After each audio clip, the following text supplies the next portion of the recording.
Jim, if we could begin with where and when were you born? I was born January 29th, 1953, right here in Grand Rapids, Michigan. My parents had bought this house when I was born, and I lived my life here until I went into service. Then I came back, and the family was still living here. So What was your early schooling like? I went to Harrison Park Elementary, which is right down the street. Then I went to Union High School, the New Union, and I took high school ROTC while I was in high school. And when I went into service, I was an E2 instead of an E1. And the 3.5 years I was in high school ROTC had already started me for what my military career would be. Well, we were talking just a little earlier when we were sitting outside there about the Army itself. Why the Army? I had played with Army toys, went camping, and did all the normal Army type stuff. I was never into sports.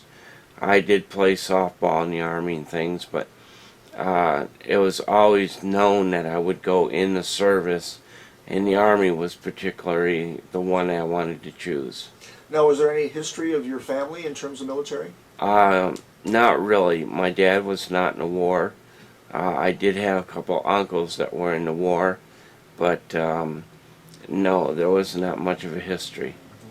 Well, tell us about ROTC during that. This is the 1960s we're talking about. Right. One of the instructors I had been in Vietnam, had just retired from the Army and became an instructor.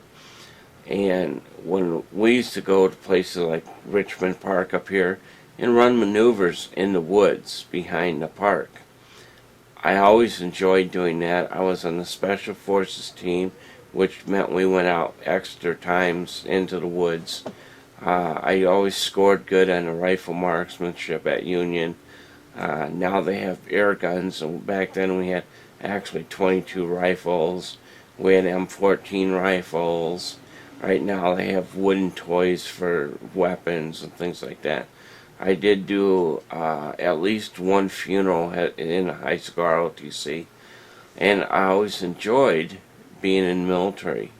So when it came up to either stay in boring high school or go right into the military, I enlisted in the military.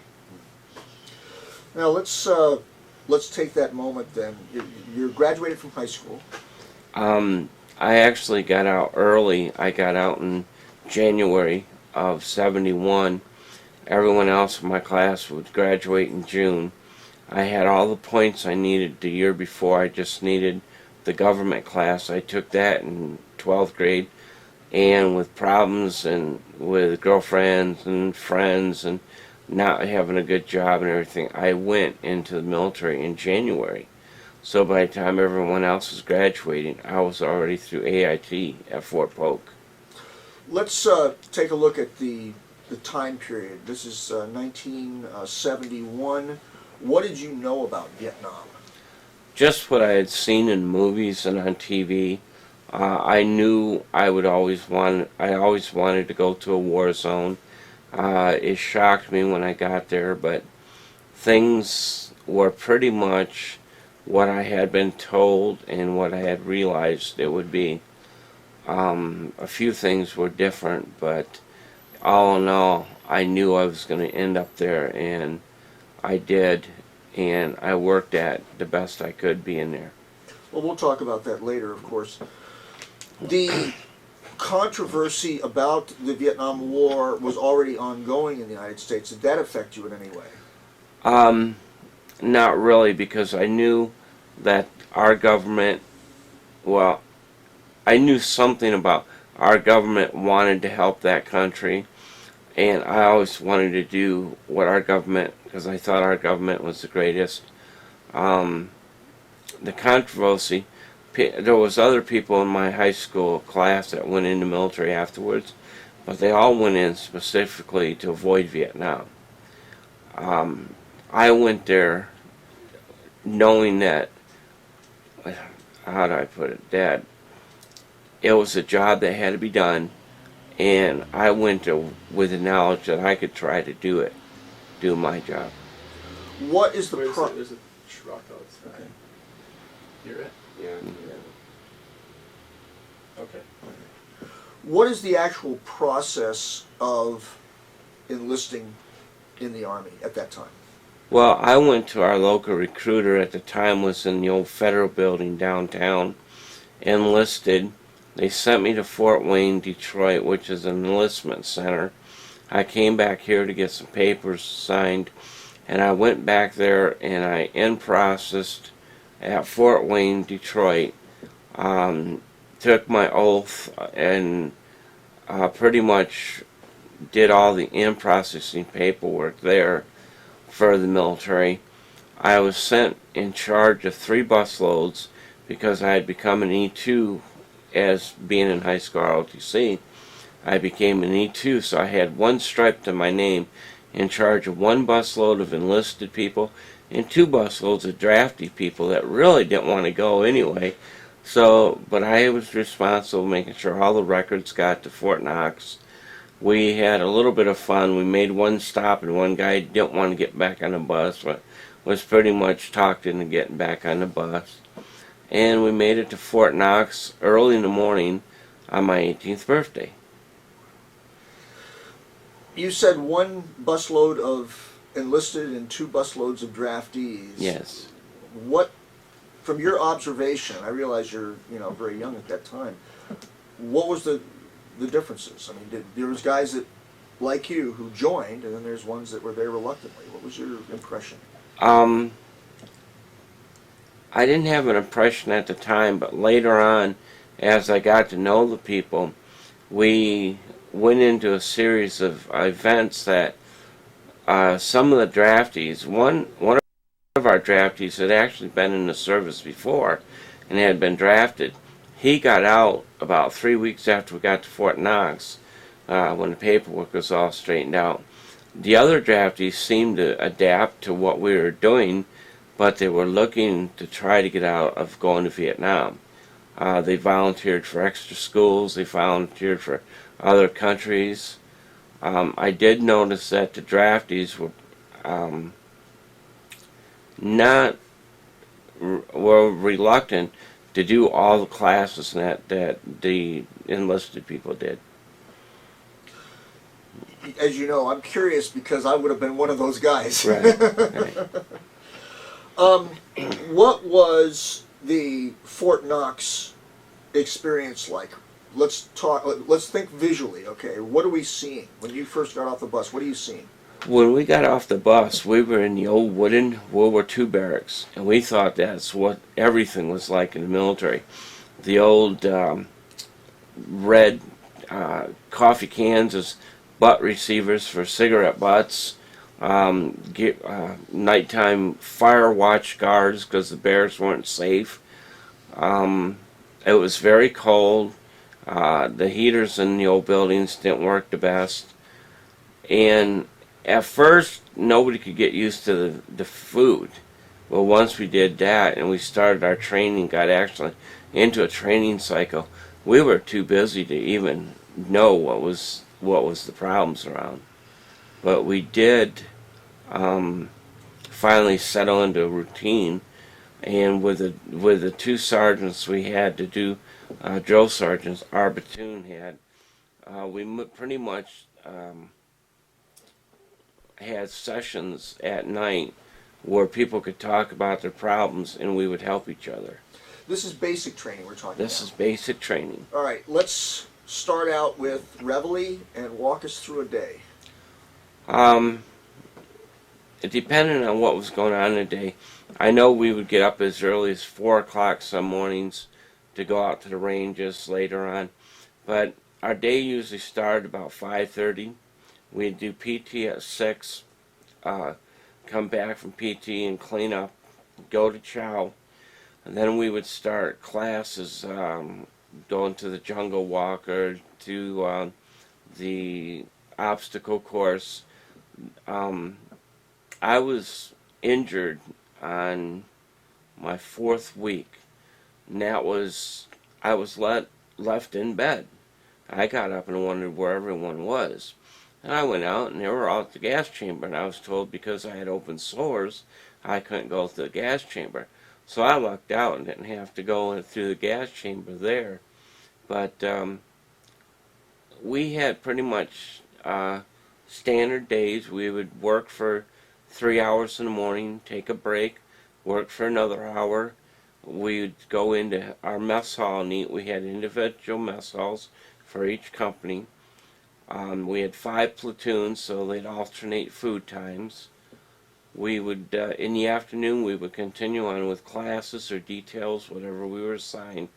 4:30 in the evening, we would have our muster formation, tell everyone what was going on the next day. If we had to have special requirements for the next day, we would set up what individuals needed. They would draw their equipment or clean their equipment for the next day. We would get off. We'd go to the barracks after chow, and usually the drill sergeants ran us until about 7 or 8 at night, working in the barracks or on the grounds outside the barracks. And we'd have free time from like 8 to 9, and then lights out would be at 10. So we had from 9 to 10 to get our uniforms and everything ready for the next day. Several points here. What is a gas chamber? Gas chamber is where you test out your gas mask, and they introduce you to tear gas or CS gas, which is a form of tear gas. You go in, you have your mask on, you have it all set. You go in and you make sure your gas mask works. You learn how to breathe with it. Then you take your gas mask off and have to recite your name and social security number, and then ask for permission to leave. At that time, you're introduced to gas. And by the time I did it later, I didn't do it the first time, but by the time you're introduced to the gas, you're outside throwing up, or you can't touch your eyes, you can't, but your eyes are red, watery, your throat's sore. A lot of people got nausea and sick when they came out of it, but it was introduced you to what you would face. And most of the people came back. Nobody threw up in their mask, but a lot of people did after they took their mask out and got permission to go outside. The second time we went to the gas chamber, I had to say my name and social security number 3 times before I could leave, because I was choking enough that I couldn't say it right. So, What is muster? mustard gas is what they used in World War I and II. No, muster. Muster. Oh, muster at Yeah. night? It's mainly getting everyone in the unit together, not being out on details, or everyone musters for the night. They give out the details of the next day. They will count everyone, make sure everyone's still on the premises. And we did have one guy go AWOL in about our 3rd week. They found him at the snack bar. And it's muster, just to muster up your troops into one area so they can be accounted for and equipped or told for the next day. What comprises a company? In a normal unit, a company has 3 infantry platoons and a mortar specialist platoon. In infantry, or in the basic training, we had 5 platoons per company. They were all trainees. Okay. And this is all part of a battalion? Company is part of the battalion. We were 19th Battalion, 5th Regiment, which is B-19-5, which is part of the ADOC training. At the time, it's changed now, but it's part of the Army Training Command. Okay. What was the completion of basic? Was there a ceremony? Was there... We had, after everything, all the training was done, it was like 1 week of orientation, getting ready for training. Just over 8 weeks of training. We had a graduation ceremony where everyone in the battalion at that time mustered on the main parade field. Parents and families came to watch.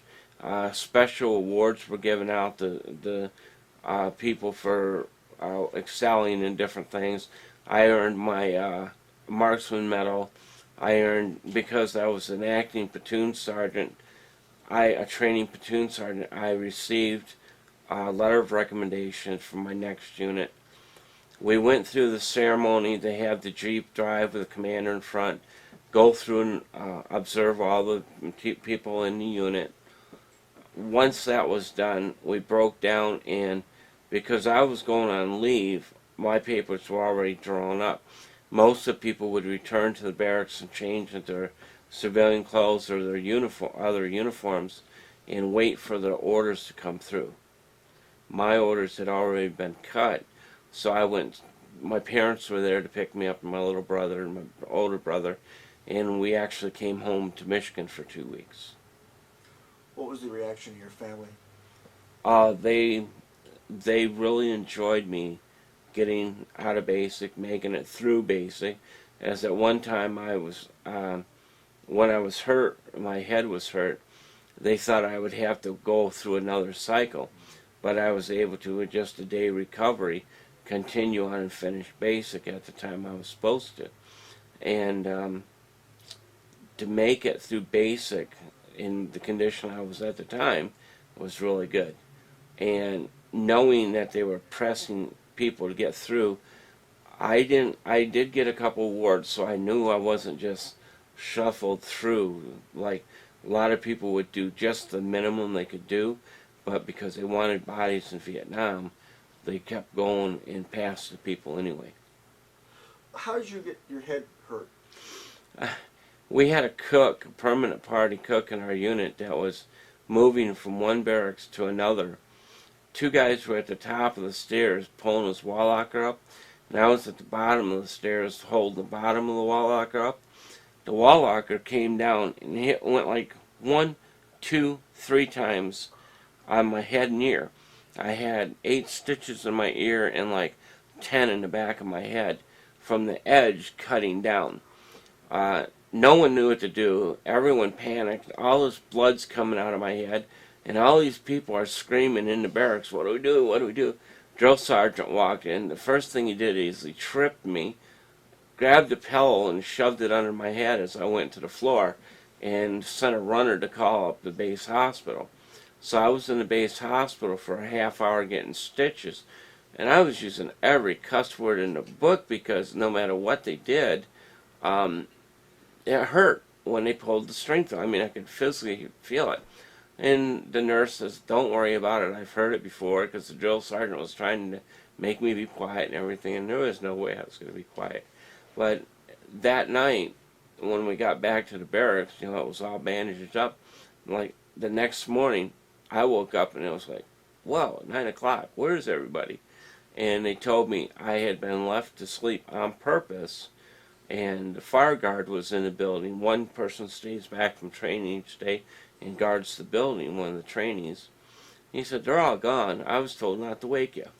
So I got dressed and reported to the company office, the orderly room, and they just had me do little details all day long. So, from Fort Knox to Fort Polk. I came home for 2 weeks, and then I flew down to Fort Polk, Louisiana. Fort Polk is all swamp, and we did our advanced individual training for our MOS there, and learning our military occupational specialty, which is the MOS. I became an 11 Bravo and a straight line infantryman. We went out to the field a lot more than we did in basic. We actually maneuvered against each other. We practiced with armored personnel carriers. The first time I was on a helicopter was at Fort Polk. We learned how to get on and off helicopters as they flew. We went, and all of the training at the time was geared towards Vietnam. Nothing for combat in the cities in Germany or anything like that. It was all based on what we'd be doing for Vietnam. They have a course there called Peace on Ridge, which is your 4-day final operation. You pass Peace on Ridge and you pass AIT. I was one of the aggressors. My platoon was an aggressor platoon. We played the Viet Cong in the village. We learned a little more than the normal troops did because we had to learn from this, actually, a Vietnamese American soldier. He taught us what to do so we'd assimilate the Vietnamese army, Viet Cong. The units that came in to attack us had trouble finding us. I enjoyed it more than if I had been one of the attackers because I learned a little more. But it's strange learning a different culture when you're just in training. The actual training grounds, what did it simulate the village? Did it simulate the jungle? There was a swampy area. There was a complete Vietnamese village built on a hill. The trenches, the little holes in the ground. They actually had animals in there. There was a guy that took care of the animals all the time. He would be gone during the maneuvers. When one of the animals was hurt when I was there, guy threw a simulated grenade at him, a training grenade, and you had the noise of the animals. You had everyone shouting and yelling, and it was just like what I learned would be in Vietnam. I actually went through a Green Beret training camp in Taiwan.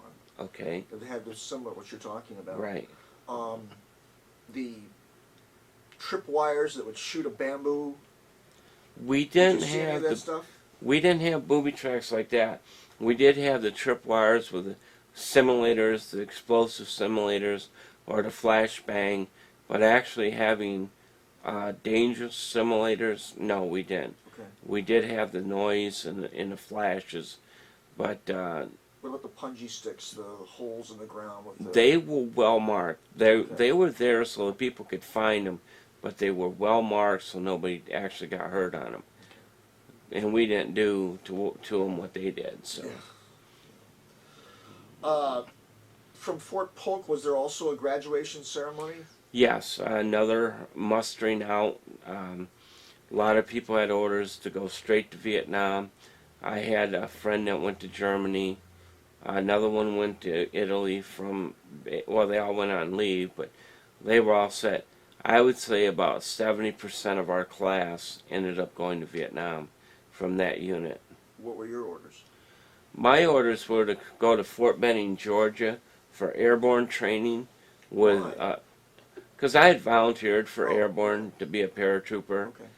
And after I got involved with the school, I decided I didn't like it, but I was going to finish it until I was hurt there.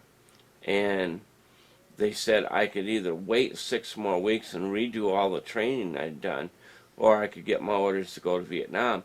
And instead of being in a casual company doing details for 6 weeks, I said just write my orders, I'll do it when I come back.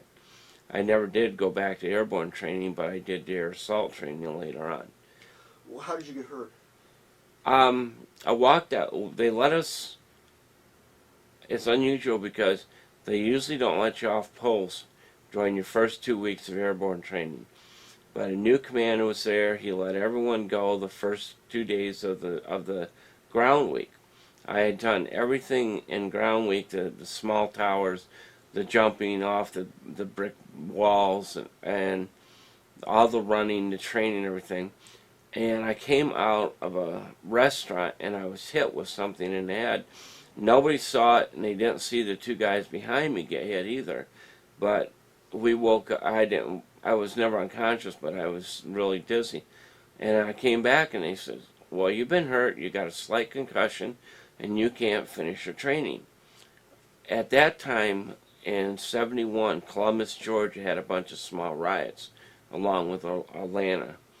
And the thing that bothered us is they didn't care who they hit.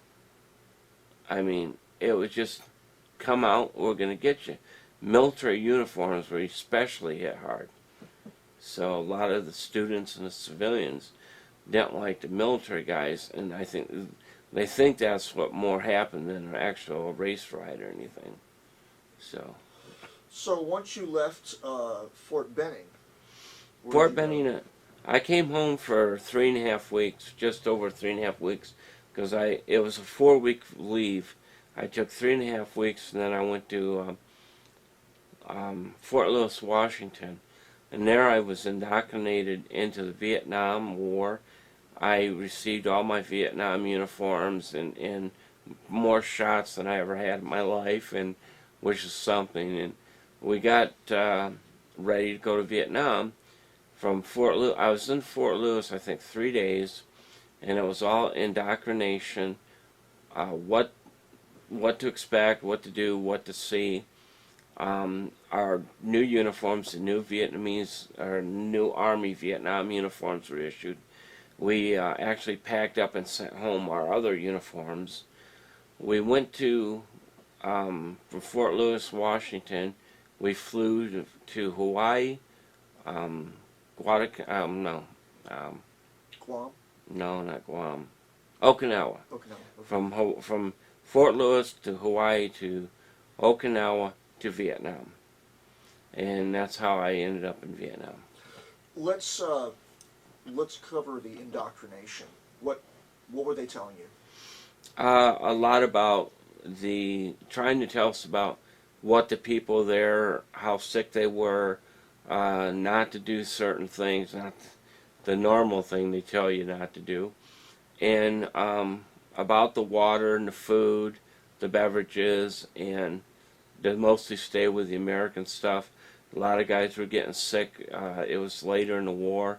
We had medical teams out, but they couldn't control the medical situation. We did a lot of video, or not video, but pictures of Viet Cong and Vietnamese, the North Vietnam Army, what to look for and what they were looking for from us with the steel and everything. We did learn in Fort Lewis that the Vietnamese units we were involved with actually had Viet Cong in them. So that was something we hadn't been told before. As a unit, you enlisted, but there were draftees also. Did you Right. still feel like that you were a complete unit? I mean, did you feel? Well, we didn't go as a complete unit to Okay. Vietnam. We went as individual replacements. Oh, So I met a couple guys in Fort Lewis I was with for 2 or 3 days. Two of them went into the same unit I was in Vietnam. Basically, they knew at Fort Lewis where you were going in Vietnam. When you got to Vietnam, they could change your orders, but 9 times out of 10, they went with the orders that you had. And as an E3 going over, I knew I was going to a cav unit. I don't know why I went to a cav unit, but I knew I was going to that unit. When we got in Vietnam, they tried to tell us we're going to other units, and then they look at the orders. I spent 3 days in a replacement company before I flew up to Quang Tri. okay. We'll get into that. Okay. Cav being cavalry. Cavalry, But armored there's no cavalry. horses.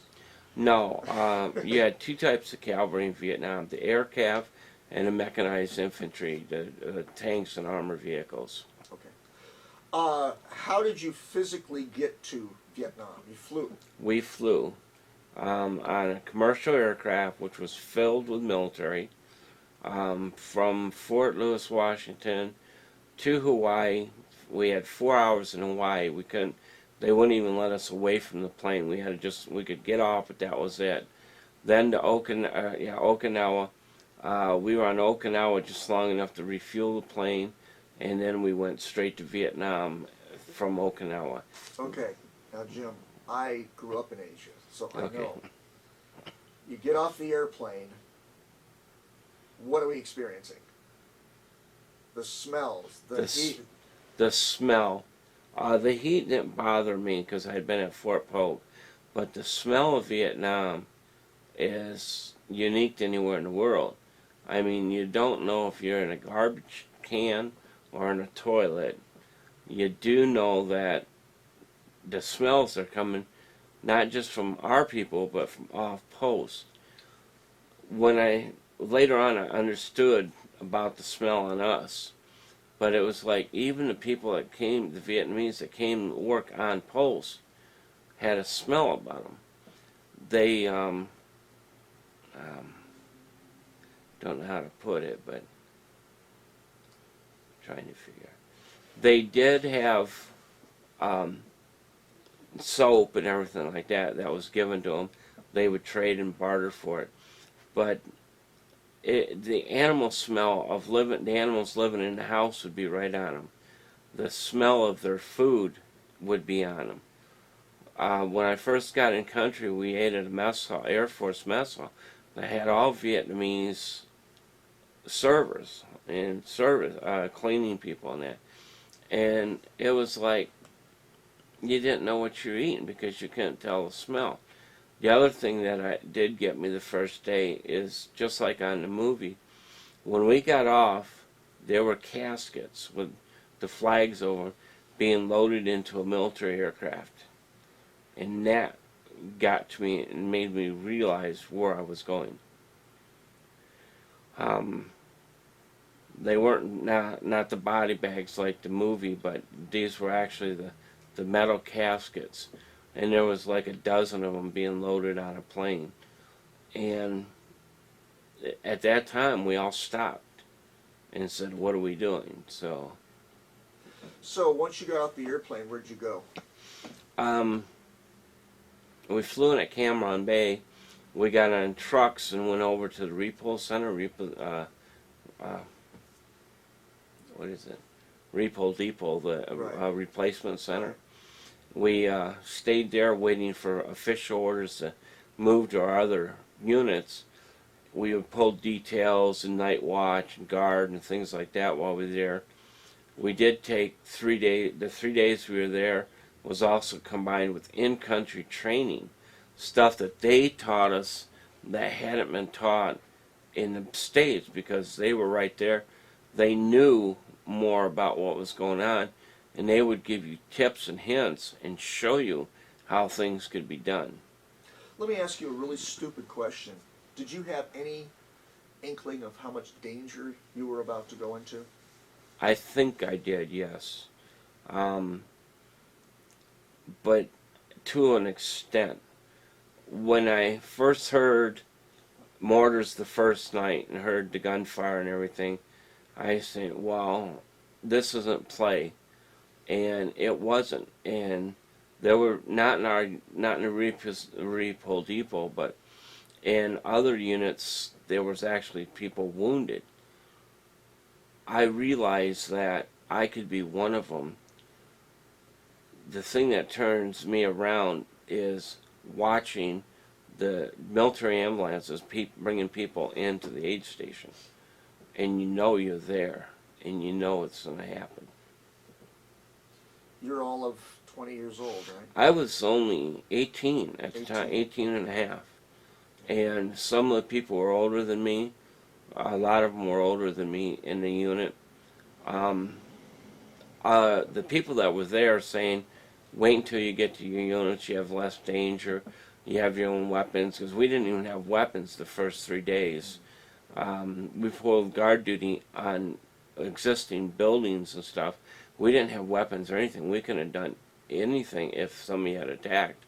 Once we got to our units, we're given our weapons, we were twice as afraid because we knew we could shoot them, but they could shoot us for wanting to shoot them. And it went from bored nothing at the Repo Center to bored frightened all the time in the units. What equipment did you carry? What was your standard equipment? Well, in the armored cav where I first went to, we used our basic web gear, the equipment on the belts, the ammo pouches, the canteens, first aid kits, our helmets, and our flak vests. We didn't really carry rucksacks because all our personal gear went inside the vehicles. My first 6 days in the unit, I got in the unit on a morning. That afternoon, I was on a chopper as a door gunner. They had asked for volunteers, and I was told If you volunteered, you'd stay out of the field. Well, I volunteered, and I was on choppers for 6 days as a door gunner. I wore a survival vest, had a pistol on me and that, and I had the machine gun mounted on the helicopter. We did that for 6 days. I did fly in other helicopters during that 6 days.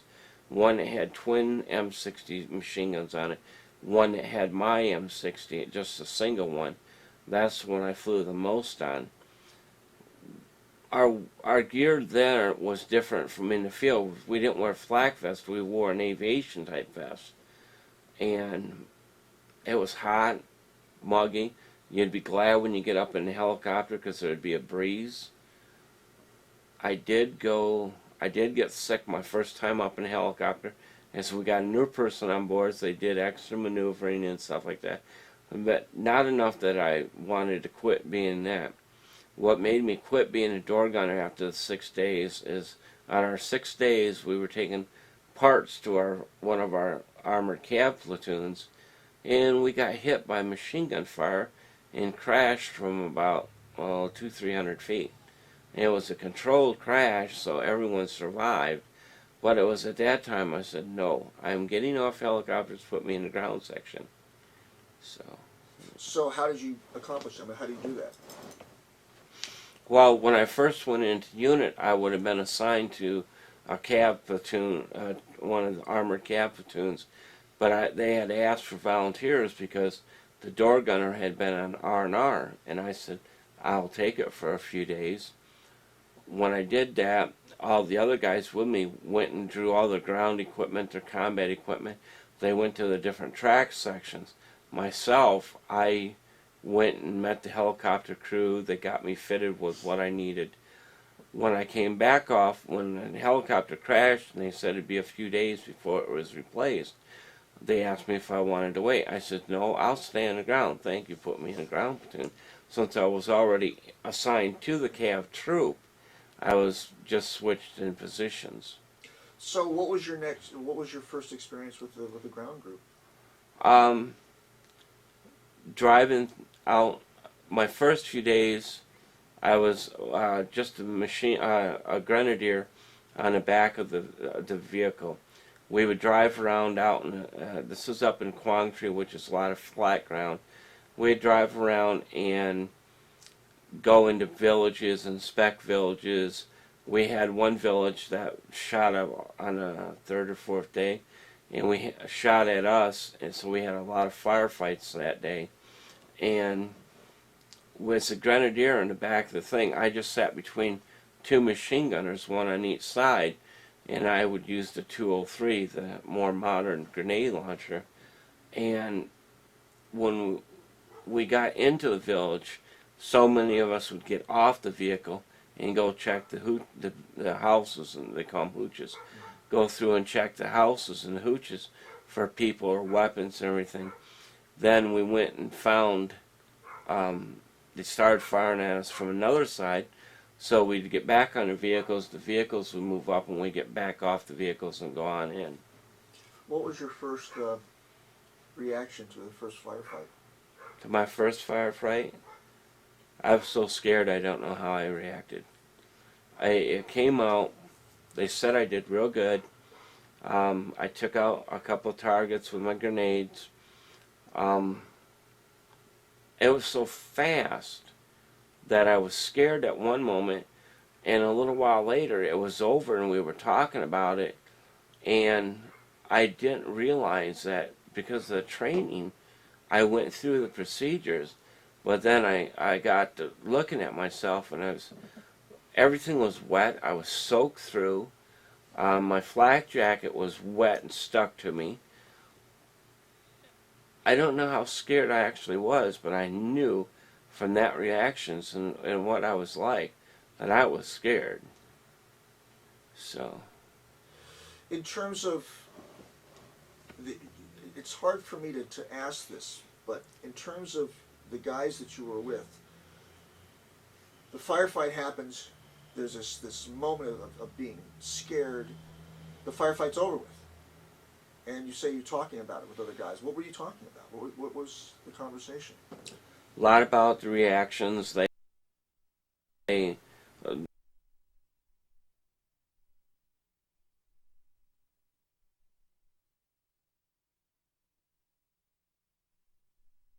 they had been through a lot of them. They wanted to know how I was doing.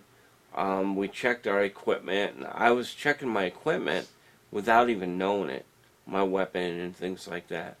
We did turn around and they took me up to see my first Viet Cong body, and it was like, that's good, he's dead. But then I got to realize he was another person, and it could have been me that took him out. I don't know. We did have, after the firefight, we didn't lose anyone, but we had 2 guys wounded, and I got to meet them as they were being medevaced out. And one was an old hand, and one was a guy that had come in with me, and he told me to listen to the old hands. So being scared and listening to people that had been there is what got me through the first firefight. And old hands, you're talking about guys in their 20s, right? My original track driver was like 19 years old, and he maneuvered the vehicle around like he was told by instinct.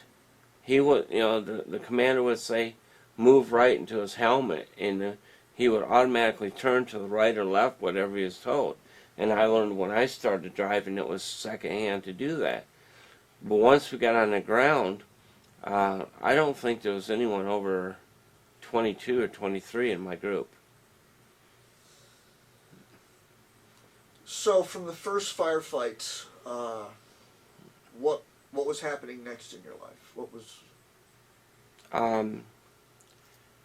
We had a firefight for 2 days in a row, and then it went. We drove around for like 5 days with absolutely nothing but boredom. Finding nothing, going in villages, finding nothing. And a lot of times when you went into a village, you'd stop the vehicles, send a few people in. I'd go in because I was in the back of the truck. I'd go in, and it was like I didn't know what I was doing. Even with all the training, I didn't know how to react to the civilians, the little kids, and we did learn that the little kids weren't safe. Later on, I can tell you about it, but they'd either steal from you, or they'd hurt you or set you up to be hurt by other people. And not knowing is what drove us crazy. We did have a lot of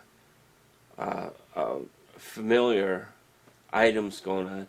We would trade the sea rations to the kids and everything. We did learn how not to take Coca-Cola from them Vietnamese that were in bottles and stuff like that. Cans were fine.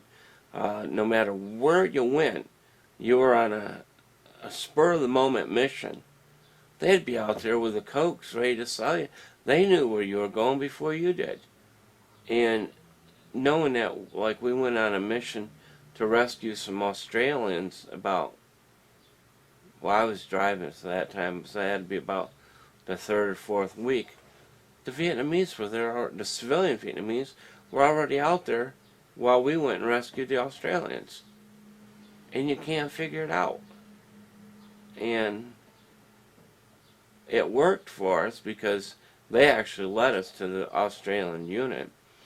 We did that. We rescued them one of the few times we drove at night. Driving at night is totally different from driving at day, because when you're driving at day, your whole attention is on the road. You can see everything on the road in case you run over anything. At night, you're driving by these little lights and not real lights. And when you get to where you're going, you don't even know you're there until either there's action going on, or when we stop and we get out of our vehicles, we find the people that were there. With the Australians, we knew where they were at because they were being attacked. And every few minutes, not constant, but every few minutes when one of them would get up,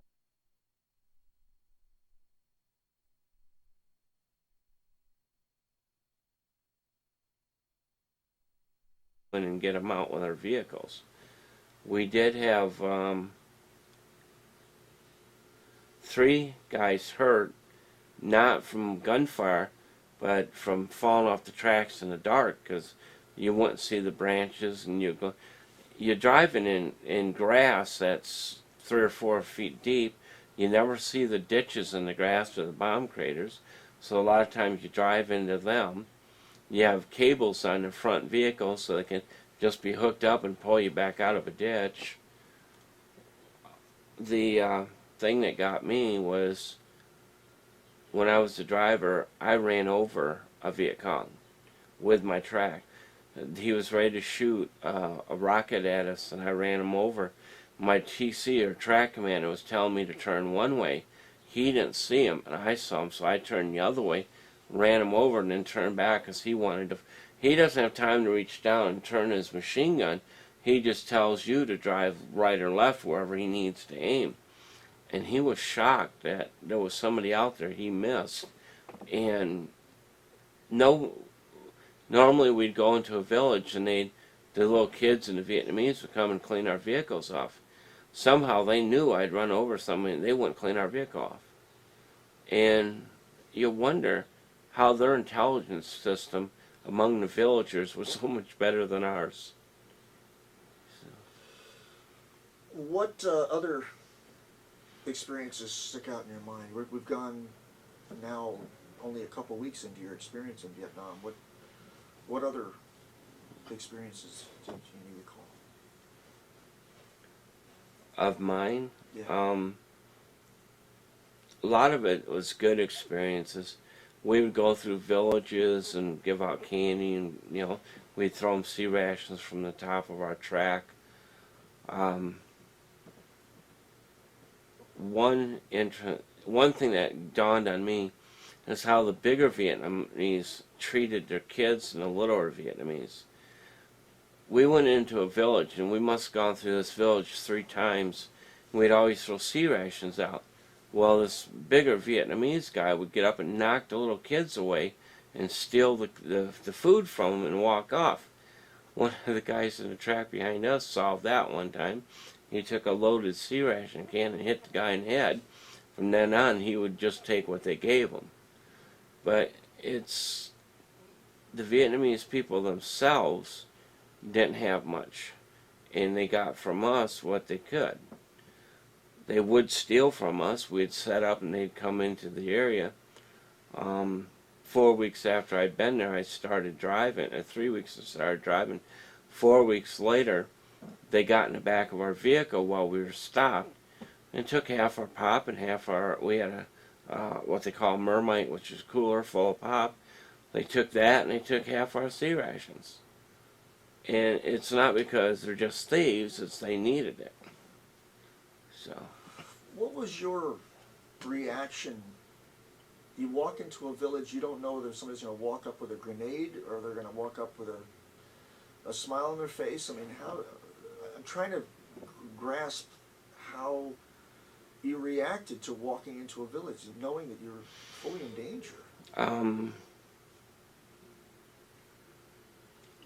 You're scared till the crap is ready to come out of you, but your instinct is you've got your people around you, you've got your vehicles behind you, because I was still in the cab, vehicles behind you for they could come up immediately and get you or give you gunfire support.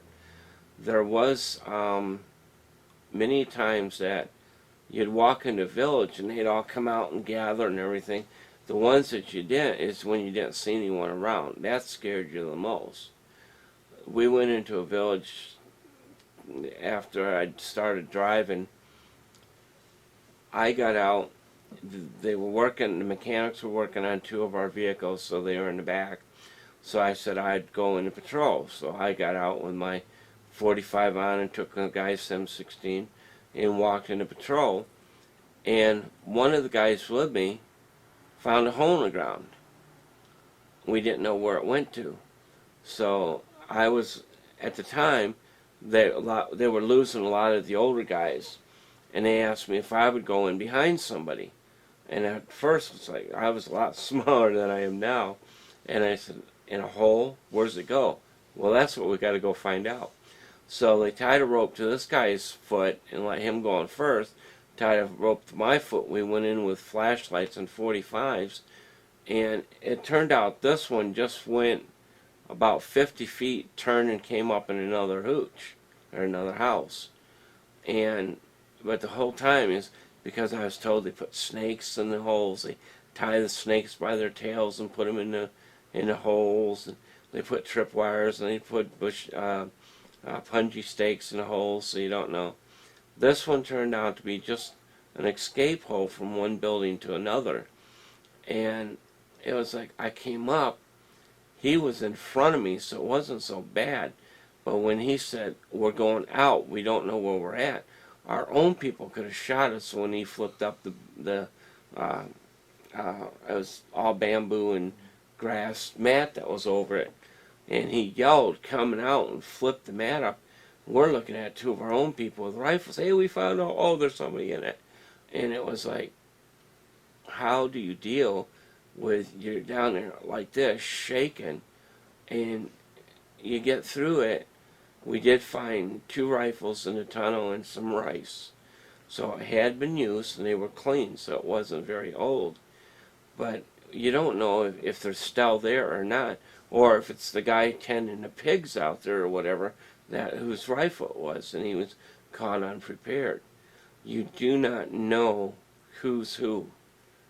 And because even your little kids, they may not be Viet Cong, but their fathers are. And they'll tell them, "Well, this guy's looking in this building," or whatever. And it was different from when I played Army all the time, because you knew who the enemy was. The war itself got a lot of attention because this was the first real televised Right. war. Did you have any inkling of what was going on in the States while you were in Vietnam? We had Armed Forces radio that would talk about protesters. I had seen the protesters before I left, the anti-war system. 2 of the guys that got out when I was at Fort Knox joined the anti-war program because they were, one was wounded in Vietnam, the other one just decided he hated the war and went against it. But we knew it was happening. We did have reporters once in the Cav unit, a lot in the 101st, that would ask us and tell us, "Do you know that your brother in college or your whatever, somebody you know in college is protesting you right now?" And the only thing I could think of, well, that's their right. I mean, I want to be here. I volunteered for it. They would tell us how bad it was getting, that they were supporting the North Vietnamese with, they kept saying with military supplies. I know they gave some people gave them a lot of medical supplies and money. So I did not let it bother me, because I was just going through my first month in Vietnam. My first month, I earned my combat infantry badge in the Cav unit, and it was like, I don't know what's going on back there. I'll find out when I get home. A lot of guys were afraid to go home because of it. We had guys in our units that would re-enlist to stay in Vietnam because they didn't want to go home and hear it. Was there any dissension in the ranks? I mean, were there people who were in your earshot talking about the war? Oh yeah, every unit had the people that were against the war. I never used drugs over in Vietnam, but I know guys that would smoke a little weed, and then they would, talk about how bad things were. And no one ever did it in the field in my unit, but it was heavily used when we went to the rear areas. And I can't say never used, because I only know the guys that were on my vehicle. or in my platoon when I was back in 101st. But there was a lot of guys, and you'd hear about a guy going AWOL in Vietnam and going down into one of the villages or something. And you would hear about it. You would get mail from people in the States, and they'd have the little posters in it, fight, stop the war and everything. We were there trying to do a job.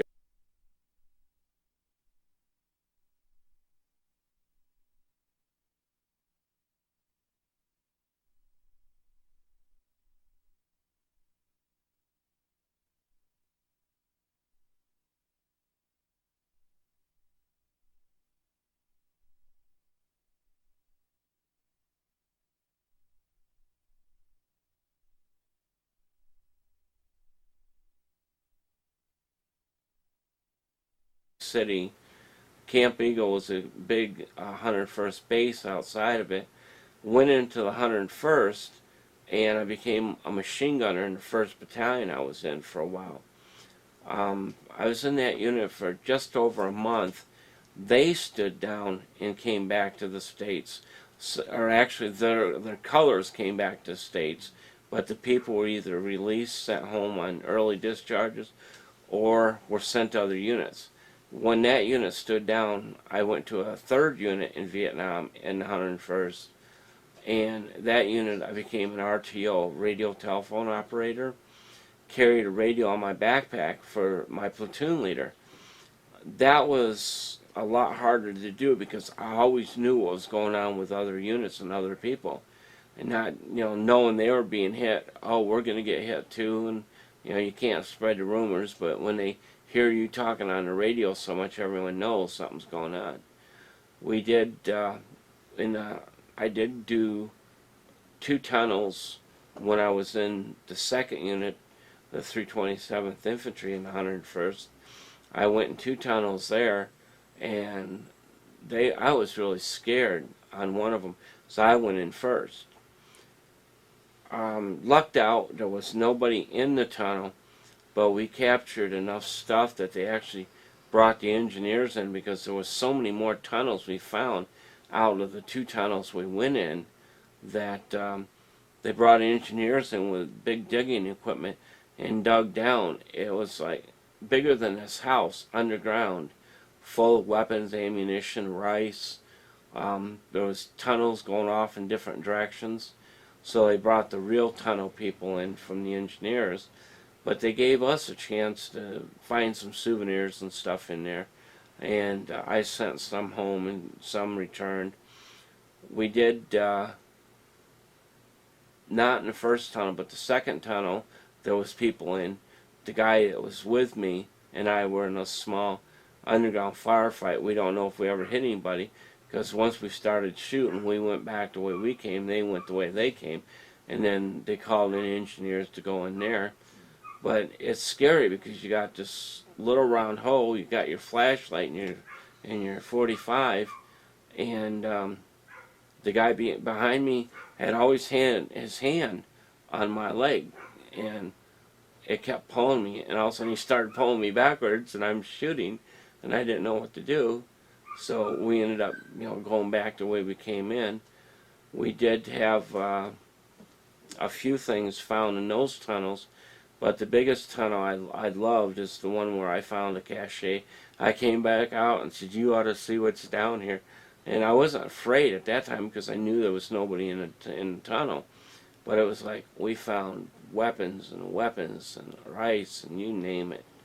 And we captured all this stuff, and it was like, luckily there was nobody in it with us. So. Let's stop and change the Sure. chips. Cool. Oh, do you need some water or anything to drink? Vietnam and other places. He was at first very skeptical of my approaches, but Mike Willard helped. Mike called him and said, "Look, I've talked to this friend, and I want you to meet with him." And so I got a chance to talk to him. But I think the turning point, Jim, was Ted.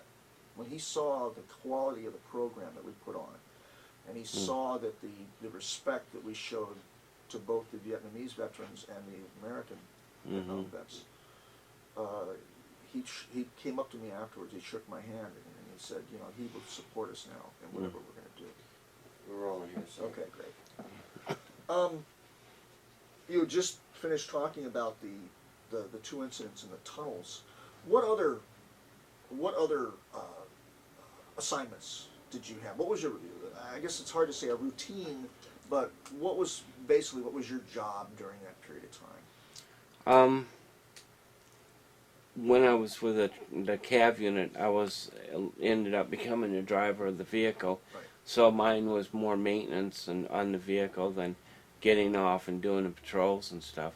But I did I did a lot of maintenance on the vehicle while we were at stops and everything. One nice thing about when I was still in the track unit, my dad sent me a form in the mail, and I had to tell everyone I had to go back to the States because I just received my draft notice. Apparently he had to go down and tell him I was in the Army already or something. I don't have the whole story, but they said, well, what'd he do? He'll go to another country? He says, yeah, he's in Vietnam. So it was a little funny. Everyone got a big laugh out about it in my unit. Oh, I got drafted, the draft board's on one floor, the old federal building, and the enlistments in the basement. They never coordinated between the two offices who was enlisted, who was drafted.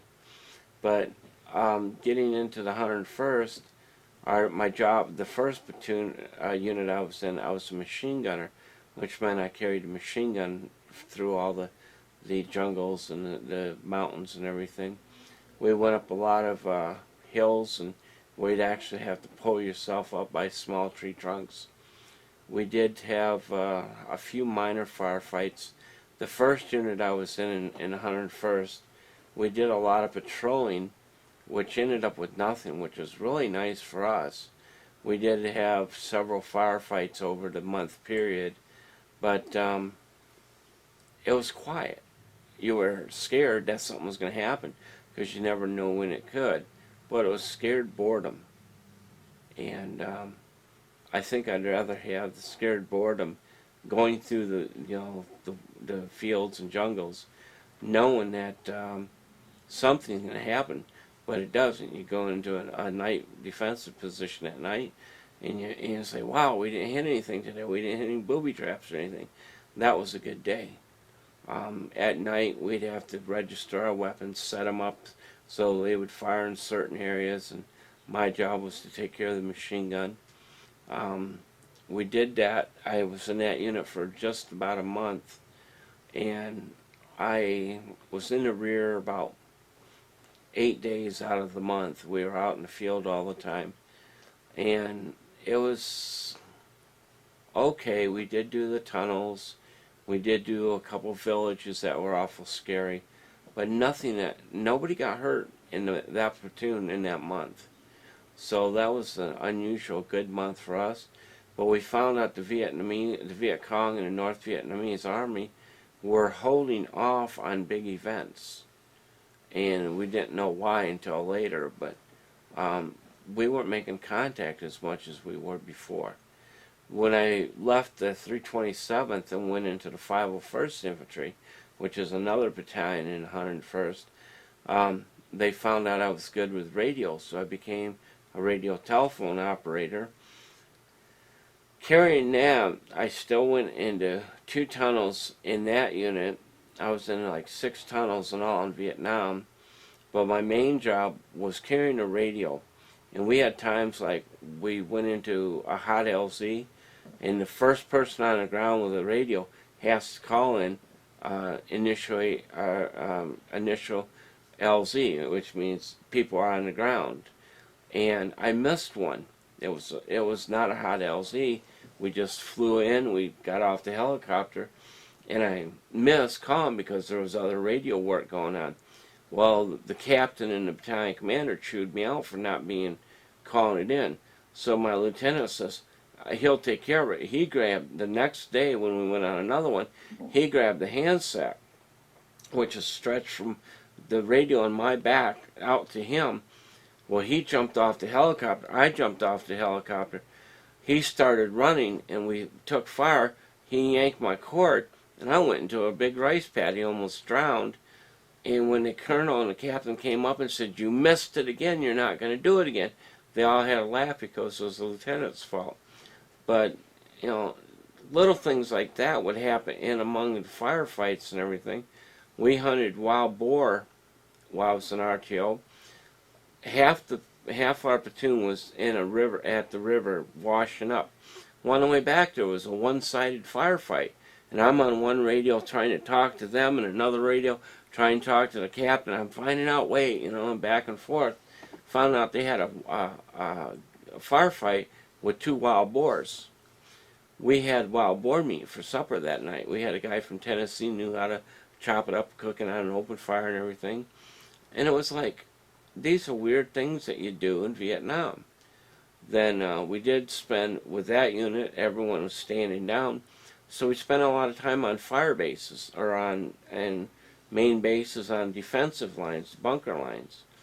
And we were at Camp Eagle guarding the bunker. We had come in, and I had to shoot a train with a recoilless rifle. 2 days later, a little girl blew herself up in front of a bunch of our people. But what happened with the train is we had a perimeter we were set up at, and a train track come through Camp Eagle to go to Phu Bai. Trains cannot move at night in Vietnam. Well, it was real dark, and there was this train that kept inching forward, saying they had missed their deadline, they had broke down or something. But they kept coming forward towards our bunker line. So we took the recoilless rifle from the platoon bunker where I was at with the radios, went down and set it up. Word came down that if it tried to breach the wire, to shoot it. Well, it started up going a little faster, like it was going to run into the wire. I was told to shoot it, so we blew up the train. The next day we found the engine was all blown up. It's not like an American train that's full size. I mean, these are like a little 3/4 size train, little midget Oriental train. 3 cars behind it. There was nothing in them, no people, no nothing. And we knew that when I hit it, there was a lot of people running. So we knew it had been Viet Cong or North Vietnamese trying to get through in the train. 2 days later, at the same bunker line, I was sitting at the platoon bunker, listening to radios and cleaning my gear and radios.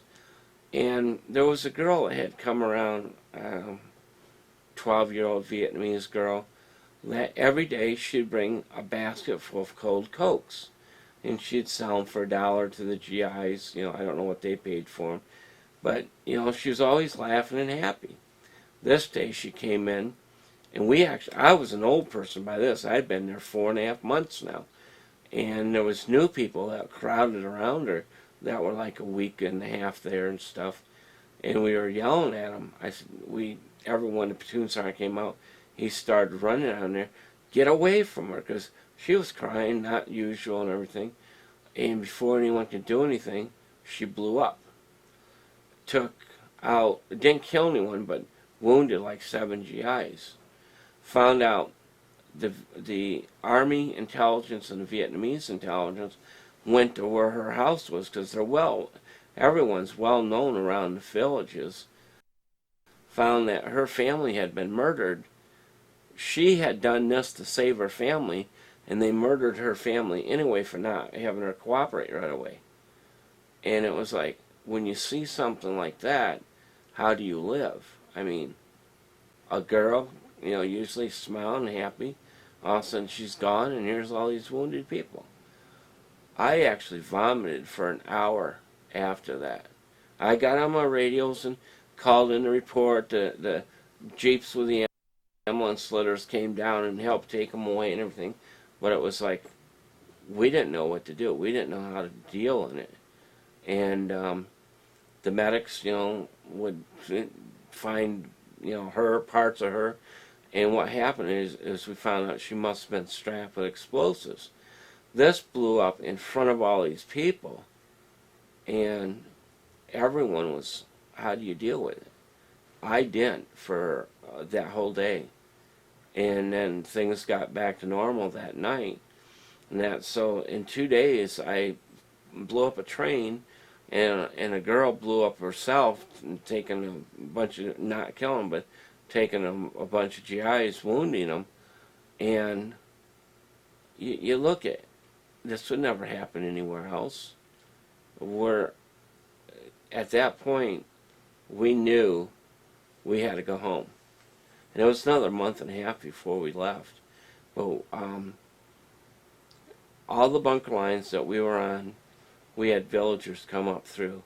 When a few weeks earlier we had been in Da Nang. I was in Da Nang over Christmas of '71. I got to see Bob Hope. Guys, I had, because I was so worn out carrying the radio, they had boosted me up on what they call conics, which is a big container box. And we watched Bob Hope. The next day we're up back on our bunker line up on these hills. I won't tell you what they called the hills, but there was 5 bunkers that you only could get to by helicopter. The little kids would come up there and they'd throw all the rocks. They'd sit outside the wire. We don't know how they got out there. Throw all the rocks and the trash up on where the helicopter was laying. They'd come up to us, we'd flip them quarters, and they'd go clean off the trash. Found that they'd put it back in the same little pile. The next day they'd come and throw it back up on the bunker, on the helicopter pad. But we had 2 firefights on that bunker line. And we were temporary duty from Camp Eagle down to Da Nang in 101st. And the Americal division was there, and we were with the 101st. There was a lot of fights between our 2 units. The Americal MPs didn't like the 101st guys getting drunk and being off post and everything, which is, we thought was fine. I didn't drink a whole lot in Vietnam because I never knew it was going to happen. But I had friends that we'd bring home and strap to a stretcher at night. One guy took out like 8 MPs, just get out of my way, I want to go to my bed, just fighting his way through these guys. 3 days later, we were up on the bunker line, and we watched during the day as these Vietnamese people out on the other hill would carry stuff into the wood line. We didn't know what it was, but they would come out with bamboo that'd be stretched like that. But when they went in, all the poles were straight and long. So we called that in. Oh, okay, keep track of that. And we had to set it up, and they sent artillery on it. As a Spec 4, I was in charge of that bunker because E6 was supposed to be there, was on R&R. We called it in, and about 2 o'clock in the morning, these shafts of missiles started coming out of that woods. We called it in, and they fired it up because we had seen the people do it earlier. What looked strange to us. Anything that looked strange usually was. And we didn't lose anyone that night. 2 nights later, we went back to 101st, back up to Camp Eagle. We lost a helicopter, a Chinook helicopter. Had all the cooks and medics from our unit on it, and I had all my medical records on it too. But 2 helicopters made it through. This helicopter took off. We were 2 more down the line, and they canceled it because the weather got so bad. The other 2 made it up there. This Chinook crashed. We found it a day later. Found out that half the people that survived the crash had been killed by the NVA. So, knives and bullet wounds. But they stripped the helicopter of everything except the dead people. And it was like,